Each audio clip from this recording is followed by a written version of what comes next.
नमस्कार मित्रांनो, किरण जाधव या व्लॉगमध्ये आपलं सर्वांचं मनापासून स्वागत आहे। तुम्ही कास पठारची फुलं बघून जर खूप आनंदी झाला असाल तर मी तुम्हाला घेऊन आलोय अशा ठिकाणी की त्या ठिकाणी तुम्हाला कास पठारपेक्षा बेस्ट व्ह्यू या ठिकाणी भेटणार आहे। हवा पूर्ण जगभर पसरलेली आहे, परंतु आज मी तुम्हाला अशा ठिकाणी घेऊन आलोय त्या ठिकाणी आल्यानंतर तुम्ही कास पठार सुद्धा विसराल। आणि हे ठिकाण पूर्णपणे मोफत आहे। या ठिकाणी कोणतंही तिकीट तुम्हाला द्यावं लागणार नाही आणि कास पठारला जेवढ्या प्रकारची फुलं नाहीत त्याच्यापेक्षा जास्त प्रकारची फुलं तुम्हाला या ठिकाणी पाहायला मिळतील।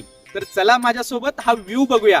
तुम्ही बघता या ठिकाणी उंच उंच पठारावरती हे पवनचक्क्याचं जाळं पसरलेलं आहे। सर्वत्र पवनचक्क्या एवढ्या सुंदर दिसत आहेत, एकदम मनाला प्रसन्न करणारा व्ह्यू आहे। आणि आम्ही या ठिकाणी आलो त्यावेळी खूप सारं ऊन होतं आणि आता तुम्ही बघताय पूर्ण ढग आलेले आहेत आणि पूर्ण त्यामध्ये जी पवनचक्की आहेत पूर्णपणे झाकून गेलेले आहेत। आणि तुम्ही पाठीमागे जे बघताय लांबच्या लांब हे पिवळ्या प्रकारची जी सोनकी आहे ती अशी पसरलेली आहे। सोनकी फुलांची, पिवळ्या फुलांची पूर्णपणे चादर या ठिकाणी तुम्ही पाहताय। काय मग कसा वाटला व्ह्यू? कास पठारला पण फिका वाटणार आहे ना? तुम्हाला जाणून घ्यायचं हे लोकेशन कुठे आहे, तसेच कोणत्या बाजूला कोणत्या प्रकारची फुलं आहेत, तर हा व्हिडिओमध्ये तुम्हाला सर्व माहिती मिळेल। साताऱ्यातून कास पठारला जाताना आपण राईट टर्न घेतो, त्याच्या डाव्या बाजूला हा बोगदा लागतो। त्या बोगद्यातून आपण सरळ बाहेर यायचं आणि तिथून राईट टर्न घ्यायचा। हो, ठोसेघरला जाणारा जो रोड आहे तो हाच आहे। पण आपल्याला ठोसेघरला जायचं नाही, ठोसेघरपेक्षाही समोर जायचं आहे। ठोसेघरपासून समोर गेल्यानंतर आपल्याला एक पठार लागणार आहे आणि त्याच पठारावरती आपल्याला खूप सारी फुलं पाहायला मिळणार आहेत।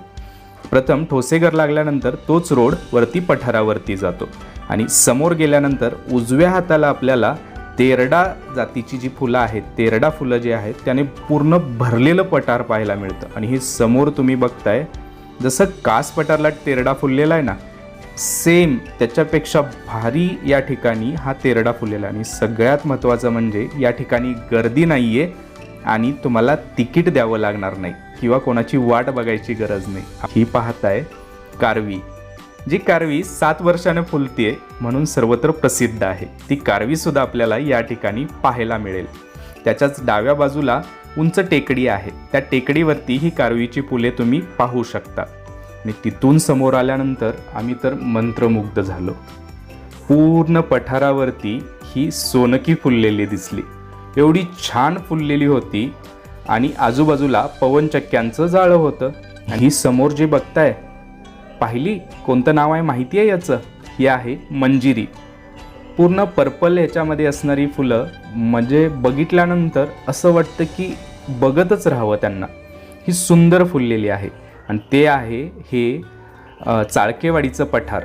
हे बघा या ठिकाणी धनगरी फेटा ही आहे, जो सर्वत्र पसरलेला तुम्हाला पांढरी फुलं जी आहेत धनगरी फेटाची तेही या ठिकाणी तुम्हाला पाहायला मिळेल। या ठिकाणी आल्यानंतर निसर्गाच्या अगदी जवळ कुशीत आल्याचा भास होतो आणि सर्वात महत्त्वाचं गर्दी नाही आणि कोणाचा काही डिस्टर्ब नाही। तुम्ही मनमुरादपणे निसर्गाचा आनंद घेऊ शकता। किती मस्त वाटतंय ना?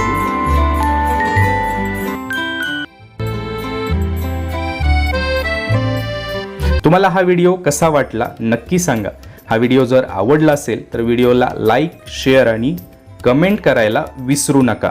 आणि तुम्हाला कास पठारचं बुकिंग मिळालं नाही, कास पठारला जायला भेटेल का नाही, फुलं पाहायला मिळतील का नाही, कास पठारपेक्षा अप्रतिम ठिकाण आहे, तुम्ही नक्की व्हिजिट करा।